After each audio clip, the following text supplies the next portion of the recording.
जय श्री कृष्णा दोस्तों। जैसा कि हम सभी जानते हैं कि भागवत गीता बड़ा ही पुरातन है और भगवान की मुख से निकली हुई अमृतवाणी है। तो दोस्तों, उसी अमृतवाणी का पहला अध्याय आज हम जानेंगे। तो दोस्तों, ध्यानपूर्वक भगवान श्री कृष्ण का नाम लेकर इस पहला अध्याय को जरूर सुनिएगा। ये बड़ा ही कल्याणकारी है। तो दोस्तों, बिना देर किए हम पहले अध्याय को शुरू करते हैं। धृतराष्ट्र ने कहा, हे संजय, धर्म भूमि और कर्म भूमि में युद्ध की इच्छा से एकत्र हुए मेरे पुत्रों और पांडवों के पुत्रों ने क्या किया।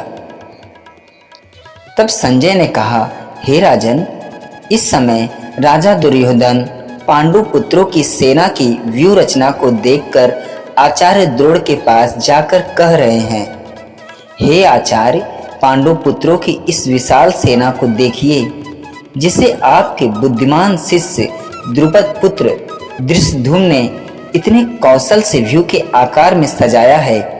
इस युद्ध में भीम तथा अर्जुन के समान अनेकों महावीर, शूरवीर और धनुर्धर हैं। युधान, विराट और द्रुपद जैसे भी महान योद्धा हैं। धृष्टकेतु, चेकितान तथा काशीराज जैसे महान शक्तिशाली और पुरुषजित कुंती भोज तथा सभ्य जैसे मनुष्यों में श्रेष्ठ योद्धा भी हैं। युधामन्यु जैसे महान प्रकर्मी तथा उत्तमाजो जैसे अत्यंत शक्तिशाली सुभद्रा का पुत्र अभिमन्यु और द्रौपदी के पुत्रों सहित ये सभी महान योद्धा हैं। हे ब्राह्मण श्रेष्ठ, हमारी तरफ के भी उन विशेष शक्तिशाली योद्धाओं को भी जान लीजिए और आपकी जानकारी के लिए मेरी सेना के उन योद्धाओं के बारे में बतलाता हूँ। मेरी सेना में स्वयं आप द्रोणाचार्य, पितामह भीष्म, कर्ण, कृपाचार्य, अश्वत्थामा, विकर्ण और सोमदत्त का पुत्र भूरिश्रवा जैसे योद्धा हैं जो सदैव युद्ध में विजयी रहे हैं। ऐसे अन्य अनेक शूरवीर हैं जो मेरे लिए अपने जीवन का बलिदान देने के लिए अनेक प्रकार के अस्त्र शस्त्रों से सुसज्जित हैं और ये सभी युद्ध विधा में निपुण हैं। इस प्रकार भीष्म पितामह द्वारा अच्छी प्रकार से संरक्षित हमारी सेना की शक्ति असीमित है, किंतु भीम द्वारा अच्छी प्रकार से संरक्षित होकर भी पांडवों की सेना की शक्ति सीमित है। अतः सभी मोर्चों पर अपनी अपनी जगह स्थित रहकर आप सभी निश्चित रूप से भीष्म पितामह की सभी ओर से सहायता करें। तब कुरुवंश के शुद्ध परम प्रतापी पितामह भीष्म ने दुर्योधन के हृदय में हर्ष उत्पन्न करते हुए सिंह गर्जना के समान उच्च स्वर में शंख बजाया। तत्पश्चात अनेक शंख, नगाड़े, ढोल, मृदंग और सिंह आदि बाजे अचानक एक साथ बज उठे। उनका वह शब्द बड़ा भयंकर था। तत्पश्चात दूसरी ओर से सफेद घोड़ों से युक्त उत्तम रथ पर आसीन योगेश्वर श्री कृष्ण और अर्जुन ने भी अलौकिक शंख बजाए। हृदय के सर्वस्व ज्ञाता श्री कृष्ण ने, पांचजन्य नामक अर्जुन ने, देवदत्त नामक और भयानक कर्म वाले भीमसेन ने पौंड्र नामक महाशंख बजाया। हे राजन, कुंती पुत्र राजा युधिष्ठिर ने अनंत विजय नामक और नकुल तथा सहदेव ने सुघोष और मणिपुष्पक नामक शंख बजाए।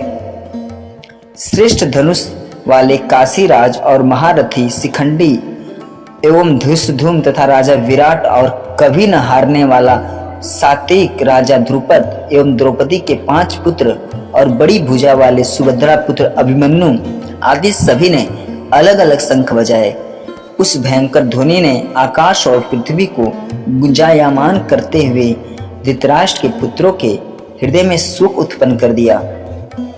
हे राजन, इसके बाद हनुमान से अंकित पताका लगे रथ पर आसीन पांडु पुत्र अर्जुन ने धनुष उठाकर तीर चलाने की तैयारी के समय धृतराष्ट्र के पुत्रों को देखकर हृदय के सर्वज्ञ ज्ञाता श्री कृष्ण से प्रार्थना करते हुए कहा कि हे अच्युत, कृपा करके मेरे रथ को दोनों सेनाओं के बीच खड़ा करें, जिससे मैं युद्ध भूमि में उपस्थित युद्ध की इच्छा रखने वालों को देख सकूं कि इस युद्ध में मुझे किन किन के साथ युद्ध करना है।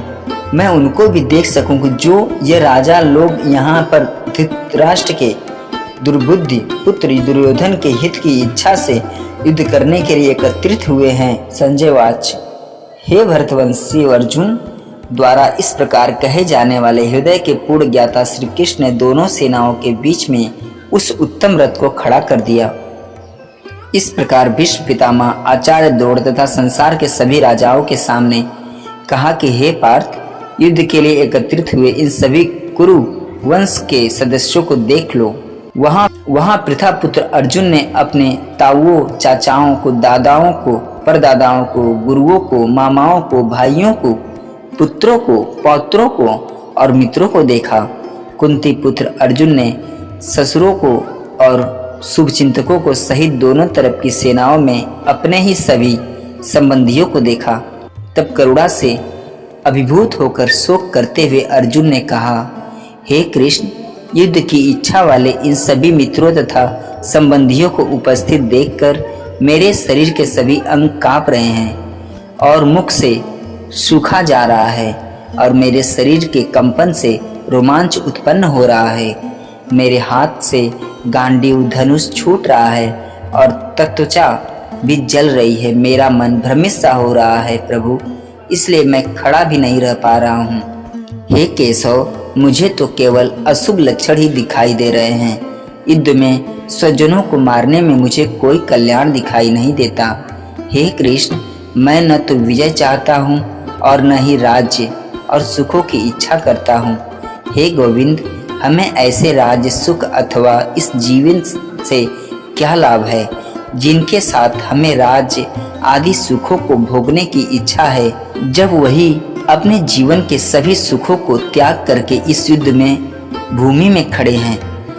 गुरुजन, परिवारजन, पुत्रगण, पितामह, मामा, ससुर, पौत्रगण, साले और सभी संबंधी भी मेरे सामने खड़े हैं। हे मधुसूदन, मैं इन सभी को मारना नहीं चाहता हूँ, भले ही ये सभी मुझे ही मार डालें। तीनों लोगों के राज के लिए भी मैं इन सभी को मारना नहीं चाहता, फिर पृथ्वी के लिए तो कहना ही क्या है। हे जनार्दन, धृतराष्ट्र के पुत्रों को मारकर हमें कौन सी प्रसन्नता मिलेगी, बल्कि इन अताताइयों को मारकर तो हमें पाप ही लगेगा। हे माधव, अतः मुझे धृतराष्ट्र के पुत्रों को उनके मित्रों और संबंधियों सहित मारना उचित नहीं लगता है, क्योंकि अपने ही कुटुंबियों को मारकर हम कैसे सुखी हो सकते हैं।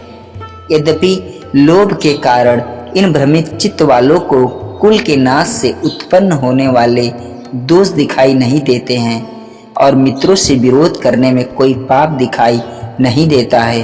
हे जनार्दन, हम लोग तो कुल के नाश से उत्पन्न दोष को समझने वाले हैं, क्यों न हमें इस पाप से बचने के लिए विचार करना चाहिए।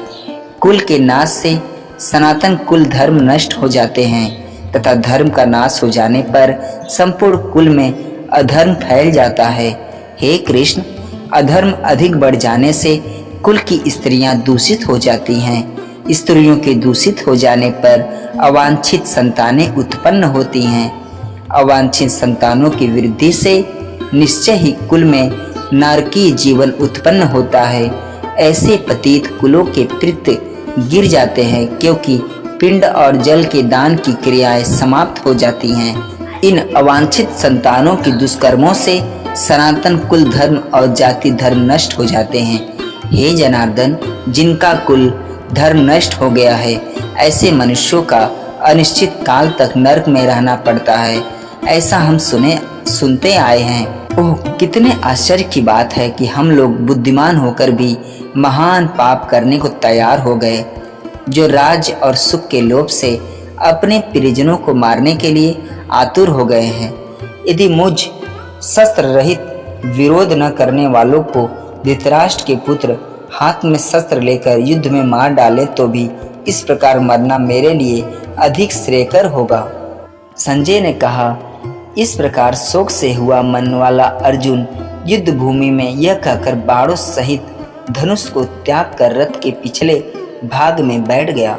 इस प्रकार उपनिषद, ब्रह्म विद्या तथा योग शास्त्र रूप श्रीमद् भागवत गीता के श्री कृष्ण अर्जुन संवाद में धर्म कर्म युद्ध योग नाम का पहला अध्याय संपूर्ण हुआ। तो दोस्तों, ये पहला अध्याय अगर अच्छा लगा हो तो वीडियो में कमेंट जरूर करें।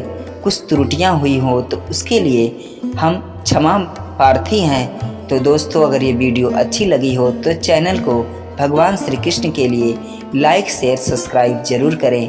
पूरा वीडियो देखने और सुनने के लिए धन्यवाद।